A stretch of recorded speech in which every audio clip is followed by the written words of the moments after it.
Medical కాలేజీల ప్రైవేటీకరణను వ్యతిరేకిస్తూ పల్నాడు జిల్లా చిలకలూరిపేటలో వైసీపీ భారీ నిరసన ర్యాలీ నిర్వహించింది. చిలకలూరిపేట పట్టణ సెంటర్ నుంచి తహసీల్దార్ కార్యాలయం వరకు జరిగిన ఈ ర్యాలీలో మాజీ మంత్రి విడదల రజనీ పాల్గొన్నారు. మెడికల్ కాలేజీలపై ప్రభుత్వ నిర్ణయం దుర్మార్గమన్నారు విడదల రజనీ. పేదలకు సంజీవనిలా ఉన్న వైద్యాన్ని ప్రైవేటీకరణ చేయడం సమంజసం కాదన్నారు. వైసీపీ పాలనలో రాష్ట్రానికి మెడికల్ కాలేజీలు తీసుకువస్తే అధికారంలోకి వచ్చిన కూటమి ప్రభుత్వం వాటిని ప్రైవేటీకరణ పేరుతో అమ్ముకుంటుందని ఆగ్రహం వ్యక్తం చేశారు. పేద ప్రజల ఆరోగ్య భద్రత కాపాడాల్సిన బాధ్యత ప్రభుత్వంపై ఉందన్నారు రజనీ.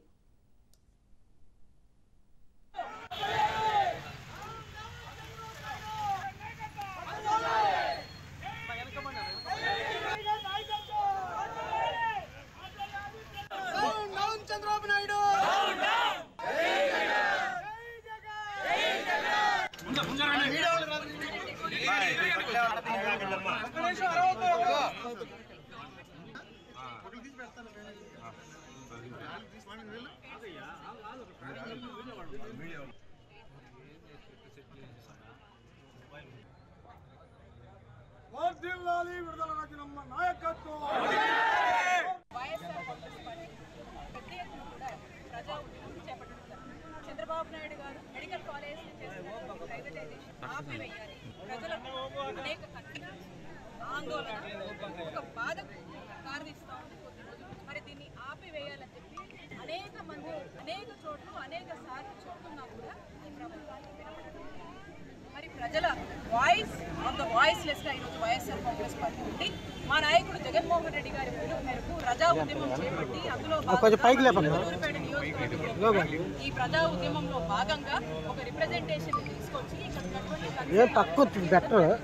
ఇందులో మేము ప్రధానంగా కోరుతున్నటువంటి రాసినటువంటి డిమాండ్ ఒకటే, మెడికల్ కాలేజ్ ప్రైవేటీకరణని ఇమీడియట్ గా కూడా స్టాప్ చేయాలి. ఇమీడియట్ గా ఈ ఆలోచనని వెనక్కి తీసుకోవాలి, ప్రజలకు మేలు చేయాలని చెప్పి వైఎస్ఆర్ కాంగ్రెస్ పార్టీ ప్రజల పక్షాన బలంగా కూడా ఈ నిరసన కార్యక్రమం ద్వారా తెలియజేస్తుంది.